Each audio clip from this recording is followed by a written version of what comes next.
Los Angeles is witnessing the most destructive wildfire in its history. The devastating wildfires have led to the death of at least 5 people around California's Los Angeles. The unprecedented wildfires have forced over 100,000 people to evacuate. Lakhs of homes have been left without power and air quality has touched hazardous level. Houses burnt, lives shattered. What is causing the deadly U.S. wildfires? Is climate change to blame? That is what we are looking at on the show tonight. Before I bring in the guests, here's a report.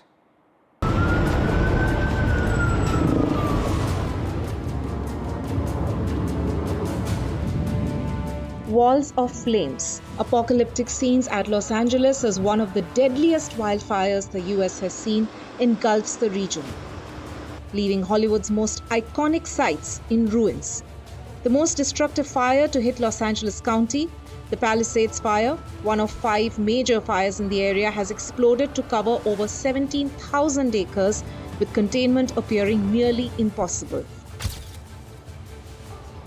The fire has now spread close to the famous Hollywood sign, while buildings along the city's Sunset Boulevard are in ruins. You know, it's really scary when you can see the flames coming up over the houses 2 blocks away, and you're just getting out of the driveway, and the smoke and the ash is so thick you can't even see. You can barely see 5 feet in front of you. It's like Armageddon. Behind me you can see the Pacific Palisades fire. There are approximately 7,000 structures over here, of which 1,000 have been completely destroyed.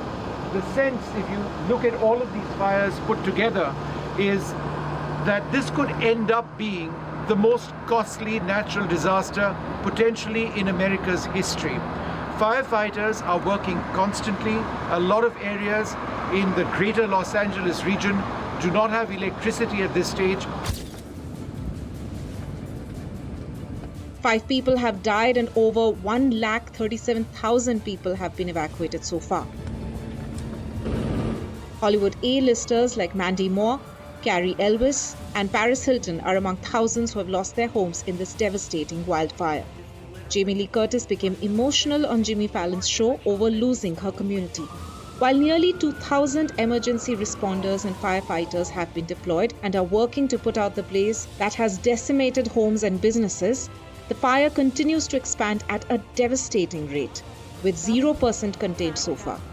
Politics is also heating up as President-elect Donald Trump blamed California Governor Gavin Newsom for water mismanagement. The biggest homes, some of the most valuable homes in the world are just destroyed. I don't even know, you talk about a tax base. If those people leave, you're going to lose half your tax base of California. This is a true tragedy, and it's a mistake of the governor, and you could say the administration. They don't have any water. They didn't have water in the fire hydrants. Only time will tell whether this horrific wildfire will be stopped before it destroys Hollywood's most iconic spots. With Disha Bagchi, Bureau Report, NDTV. Lynn is a resident physician from LA. We have Zarin Osho, who is a director of Institute for Governance and Sustainable Development, Washington, D.C. We have Professor Dasam, who is a professor at Global Politics and Sustainable Development, University of Birmingham, and Vishesh is Beverly Hills resident. I'm going to begin with you, Matthew Lynn. It is being called as the costliest wildfire outbreaks in U.S. history, with insured losses expected above $8 billion because of the high value of properties which are in the path of the blaze.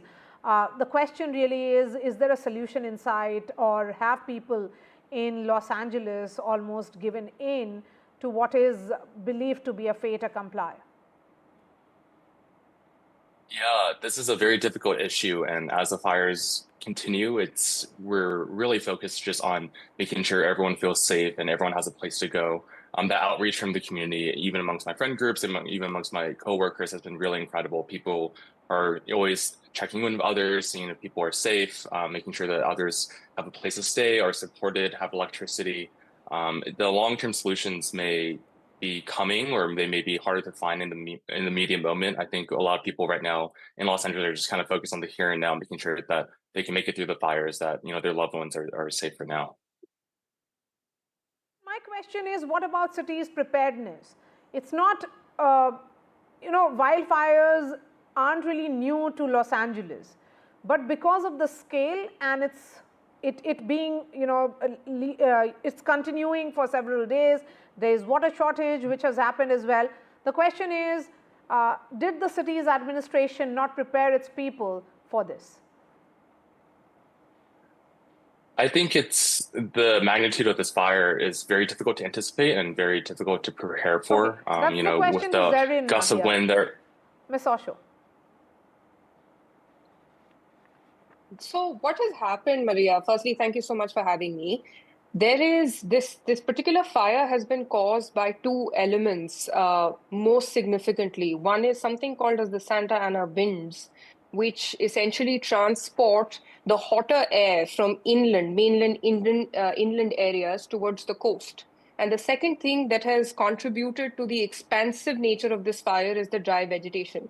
So these events occur with a lot more frequency due to climate change. So you have a much higher heat exchange rate, which is what contributes to creating such scenarios and situations, which then lead to fires like these being outbroken. What has happened in California, this unfortunate tragedy, is going to become even more significant because you see a much higher pattern of dry vegetation along the mountainside. The other thing that contributes to this tragedy is the rainfall pattern. We saw the bite with President Trump in it, and where he said that the water management is a problem in the state.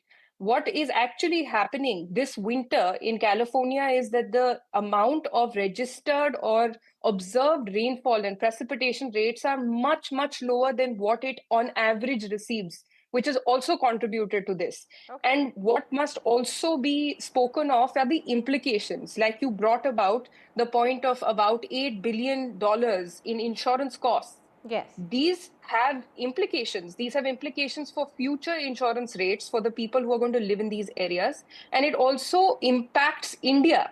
We must not think that just because this is happening on the other coast, on the other part of the world, that this does not impact us in India. Because these emissions, the amount of fire that has engulfed in Palisades and Eaton and Sunset and Lydia, all of these places have huge amounts of emissions of something called as black carbon. Black carbon are pollutants that get then transported through wind onto the Arctic, which directly impacts the rainfall patterns in India through a concept called teleconnection. So these are very critical synergies between Earth's systems that have to be noted. Okay, I would request all the panelists to continue to be with us because I'm going to go straight across to Vishnu Shom, who's joining me from Los Angeles. Vishnu, the question is that the air certainly there is very warm and it's turning out to be toxic. I can see smoke coming out several miles from where you are, but overall, is there some timeline that is being given by the administration there of when the fires can be controlled or contained? Well, let me just give you, good evening, Maria. It's morning over here in Los Angeles. Let me give you a full idea of what you see behind me. You can see the Palisades fire. That continues to burn uncontained. In fact, at this stage, 0% of the fires in the greater Los Angeles area have been contained at all. In terms of the extent of people who've been evacuated or have chosen to move out of their homes, it's approximately 179,000 people who've actually done that. The winds over here, and I can tell you even now it's quite windy, have been described as being historic winds. This has been fueling the fires across this region. I'm going to just ask Ira to pan the camera a little bit just so that you get an idea of the entire Los Angeles skyline. And what you see behind me now is not a fog, it's not cloud cover, this is smoke. This is smoke which has been coming from at least 5 fires. And as I mentioned to you, all of these are entirely uncontrolled at this situation. Now, this is going to end up being, quite certainly, it seems at this stage, as the most expensive natural calamity or disaster in American history. We are looking at billions of dollars worth of damage. Some estimates put it at well above $50 billion. So that's what the situation is. Now, there is a sense, however, that over the next 24 to 48 hours, when the wind speeds start coming down, that firefighters would have a real opportunity at trying to fight these. We are seeing some helicopters and fixed-wing aircraft, fire bombers, actually in the skies. I saw them operating last night as well, and that helps to a great extent. But again, the big point right now, Maria, is that 0% of the fires have been contained at the moment, and that continues to be a huge problem. I'm going to ask Ira Spitzer to come in with me and give me a sense of what he's been reporting and what he's been seeing. Hi, Ira. Thanks very much for being with us. You've been reporting over here now for the last 24 hours plus. Give us a sense of what the situation is on the ground. How bad is it? Well, this has just devastated the city of Los Angeles. Everywhere you see, there are people who have been evacuated from their homes. Almost everyone that I've spoken with out here knows someone who's been seriously affected by this fire. Yesterday, when I was reporting and talking to people, somebody who his cousin had a house in Altadena, which is right in the middle of the Eaton fire. His cousin's house burned down. Those are the types of stories that have become all too common given the historic nature of this fire and given the fact that it's not just one fire. There have been at least 3 major fires that have broken out, and the damage is untold yet. We're still finding out the extent of the devastation to this historic city. And that's just the key point. We don't know at this stage, beyond the fact that thousands of buildings and structures have actually gone down, what the extent of the damage actually is. Fortunately, at the moment, just 5 people have lost their lives. That's a relatively low number, but the damage unprecedented. Oh, absolutely. When you look at the images of the Pacific Palisades neighborhood, for example, you see just block after block of burned out homes, shopping centers destroyed, major damage to a school. So this is just the tip of the iceberg, I think, what we're finding out right now. And what's really so shocking is when you see those neighborhoods is that there are fires that are just ongoing that have no personnel putting them out right now because those firefighting personnel have to focus on the areas that they can still do something about. So there's just these little fires burning all over the city. Sometimes you have the homeowners that are there just looking at the damage to their homes, many of which have been destroyed. So it's almost an apocalyptic type of viewpoint right now. And Pacific Palisades is that fire behind us, right? That is the Pacific Palisades fire there. That is the first fire that we heard about, and also is the largest fire in the area right now. So that is a wealthy enclave right next to the coast. Many of those people moved there, and this includes several well-known celebrities. I've heard that Paris Hilton, for example, had her house burned down there. Many of those people moved there to have some seclusion, to be near nature. It's an area that really comes very close to some wild areas, but that became a liability when that vegetation started burning, and it was hard to evacuate, and certainly hard for emergency personnel to respond in that type of area. Schools shut down as well. Schools across Los Angeles City are closed today. We've seen numerous school closures over the last few days. Some of that is because, of course, school children have been evacuated and just are focused on trying to get somewhere where they can be safe. The emergency responders also want to keep the streets more clear of traffic because, of course, there's still a tremendous amount of work to be done. I mean, the resources being devoted to fighting these fires are just astronomical. We've seen local resources, state resources, federal resources, and it's still not enough to even have any containment of these major fires. And, I can tell you that, Maria, that, you can smell the smoke every now and again. A little while back, you could smell it quite clearly. So it's actually impacted the entire region. Now, flight services out of Los Angeles Airport continue unaffected at this stage. It is absolutely critical for the winds to come down for a couple of other reasons as well. Firstly, firebombing. I mean, the effort to try and to get the fires out using chemicals and retardants from helicopters and aircraft, that can only happen if the wind speeds are favorable. If the winds are very high, then the dispersal of these chemicals to try and retard the wildfires, that becomes a huge problem. So they're looking out for these winds as well. And, I was just looking at the skyline last night. Every now and again, you'd see, embers in a particular location, a particular site seemingly come up in flames. And then, it just sort of goes away.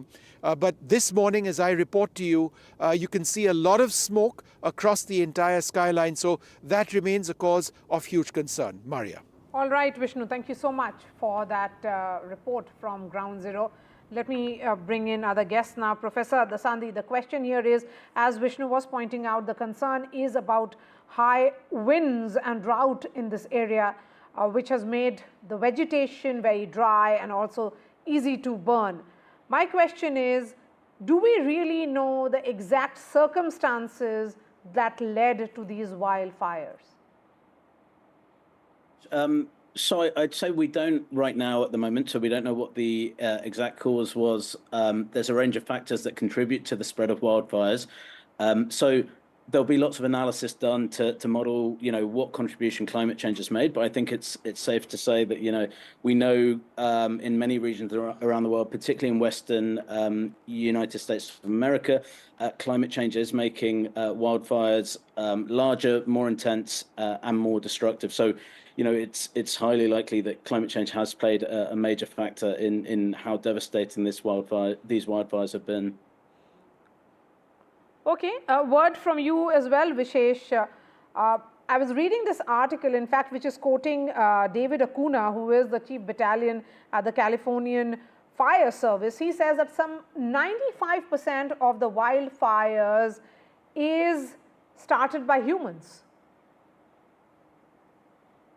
Yeah, and I have heard reports of the activity last night. In fact, right after when I was on with you last night, we did have a fire that was closer by to my house here, and so things got quite dicey. I won't comment on any of the reports that these have been caused by humans, but we're certainly hearing those, and those are awful, and we should really prioritize catching anybody who's trying to do that.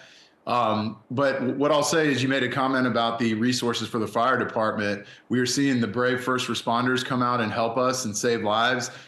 They need help. And so I encourage anybody watching, if you can, to get on Support LAFD. That's the Los Angeles Fire Department, supportlafd.org, O-R-G, and please donate. They need all of the resources that they can right now. And we can set aside some of the reasons and the decisions that have been made in the past to limit their resources. But right now, let's focus on what they're focusing on, and that is trying to help our community here. All right. Thank you so much to all the guests who joined me this evening for explaining what exactly is causing what is being seen as one of the deadliest and also the most expensive wildfires in the history of Los Angeles. That's all from me. The entire discussion on NDTV.com. Thanks so much for watching.